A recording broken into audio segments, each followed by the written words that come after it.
Hey everyone. So I'm trying to figure out YouTube's auto captioning. It's been a real big pain in the butt, but we are going to continue on with the electoral connection in the Senate.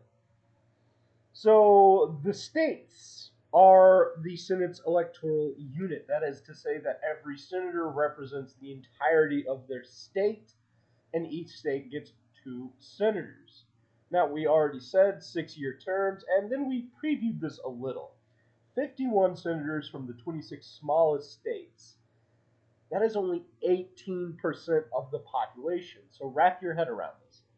18% of the population composes a majority of the Senate. So you can see how that's anti majoritarian, right?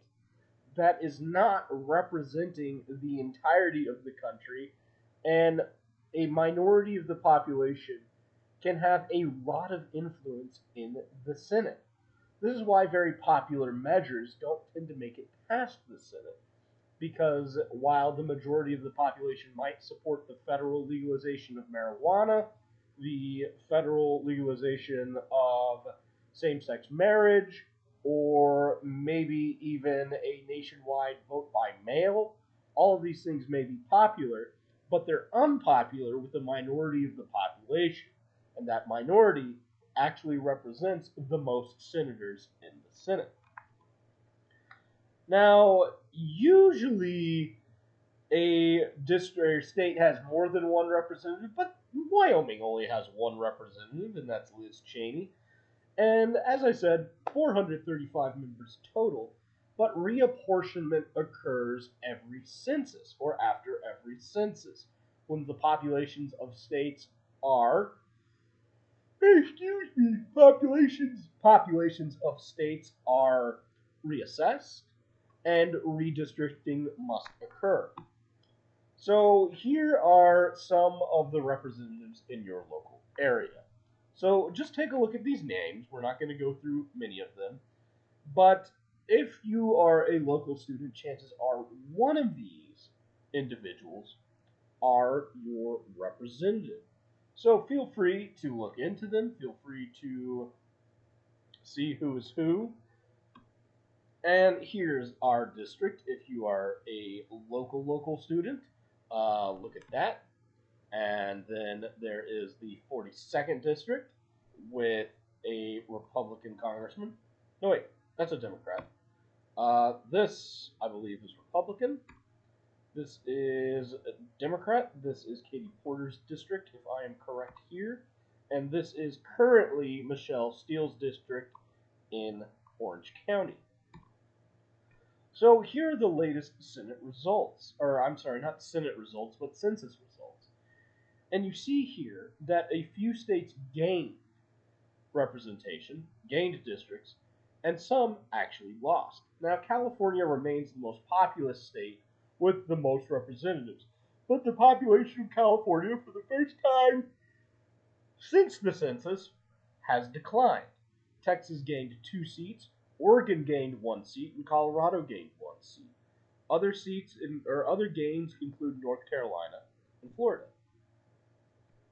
and also Montana. And I don't know what's going on in Montana. But when these changes occur, you have to redraw districts even if you don't gain a seat.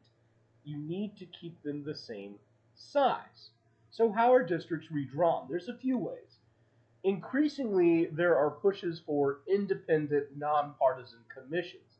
So these independent, nonpartisan commissions are not elected officials. They're experts appointed by the legislature or the governor of these states, and they are responsible for drawing new maps that are fair and relatively nonpartisan maps. Colorado has one of these, California has one of these. Sometimes, though, it is legislatures themselves that we withdraw or redraw maps, usually the majority party. And this can be a problem because elected representatives can choose their voters, not the other way around. We think of democracy, we think that voters are choosing their representatives, but when representatives get to control, who is voting for them, they are in fact choosing their voters. Often, gerrymandering is a practice that is used, and what it does is it gives a concrete advantage to one political party. So, why is it called gerrymandering? Well, it's called gerrymandering because there was a guy by the name of Jerry, who was a representative, who created this district. And people said, oh, that looks like a salamander. I don't know what they thought a salamander looked like, but this was it. And so they criticized him for making this ridiculous district, but the practice has continued. And here are some ways to think about gerrymandering. So each of these dots represents a population that usually votes for one political party. And you can see different ways to split these districts up. One way is to split it half and half, like this, and kind of ensure that the majority gets both seats. Other ways are to create minority majority districts. And while this was designed to ensure minority representation in Congress, what it has done is created voids for the majority to fill. So here, let's say that this is a Latinx population. The green dot's represented by a white population. You can see that this results in more representation for the Latinx population than this split up. Same here, and then you have something like this. So I just wanted to share this meme with you because I thought it was funny. It's a bit of a joke. Texas is kind of notorious for gerrymandering. This is the 2nd congressional district, and it stretches from the outskirts of Austin all the way down to Houston. This district includes a lot of rural areas, majority white, and a very conservative population. It is represented by Dan Crenshaw, who you may recognize from the news. He's one of these very prominent congressmen. He gets on the news. He says controversial things. We'll talk a little more about that in person. So, congressional leadership in the House, usually personified in the Speaker of the House, who is one of the most powerful people in the American government. Traditionally, they're called the 3rd most powerful person in American government, though I would argue the Speaker of the House actually has more power than the Vice President. The role has changed over the years, and it's a very powerful position now. There are also floor leaders, such as the majority and minority leaders, and there's whips. And whips are, think of whipping somebody into shape, right? When you are a majority leader and you need your members to stay informed about why they should be voting a certain way, you send out the whip to dedicate or to inform and negotiate with members of your party. Now, the minority party also has a leader and a whip that serves the same function. Here are the cast of characters that we have now. So we have the Speaker of the House, that's Nancy Pelosi. We have the minority leader, that's Kevin McCarthy. Both of these individuals are from California, and I think that's really important to point out in terms of how much power California politics has over the nation. Majority Leader, Steny Hoyer. Minority Whip, Steve Scalise. And Majority Whip, James Clyburn. Now, here is a very creepy picture of Senate Majority Leader Chuck Schumer. I am not putting up a creepy picture of him because I am for or against him. That is the first picture I found. This is what he wanted to represent him. And I just don't think that's a good look. But then I can't say Mitch McConnell's pictures are any less creepy. Maybe politicians just have a creep factor. I don't know. So, leadership in the Senate is much less visible. Technically, the head of the Senate, the president of the Senate, is that vice president, but this role is largely ceremonial. Usually, vice presidents don't have that much power in the Senate. They are, however, the tiebreakers. So Kamala Harris has ended up being one of the most powerful vice presidents because the Senate has a 50-50 split, and the Democrats have a majority in the Senate because of her role as the tiebreaker. Senate Majority Leader is the closest to formal leadership. So this is the closest equivalent to the Speaker of the House that you'll see in the Senate. Now, they have some administrative roles, but really these leaders and all senators have kind of this power of personality.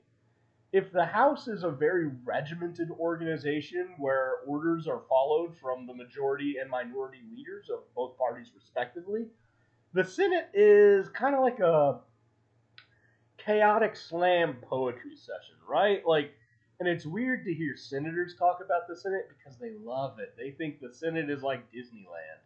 Even Joe Biden, who is now, I remind you, president, seems to really recall his Senate career with this fondness. He just seems to love the Senate so much, and people have called him a creature of the Senate. Joe Biden is a creature of the Senate because it is a place for elected officials. They face much less pressure for re-election. They have more opportunity to voice their thoughts and opinions, and they're independent, relatively equal members. They don't really respond to leadership in the same way that members of the House usually do. So here's some organization in the Senate. You got Kamala Harris, former senator from California. Again, California seems pretty powerful. And then you have, this is funny to me, the president pro tempore, this is the fourth in line for the Senate, is Patrick Leahy. Why is that funny to me? He is currently the oldest senator, and, fun trivia fact, has been in a number of Batman movies. So this is him right here. Here's a young Chucky Schumer, and Minority Whip Richard Durbin. If you haven't heard about Richard Durbin before, that's probably okay. You should know Chuck Schumer. He's pretty important. And then down here we have Mitch McConnell. Mitch McConnell. Yeah, easy joke is that Mitch McConnell looks like a turtle. You'll hear the late night people say that all the time. And then the majority whip, John Cornyn of Texas. So I will end that video, and then we will talk about making a bill a law here in a second.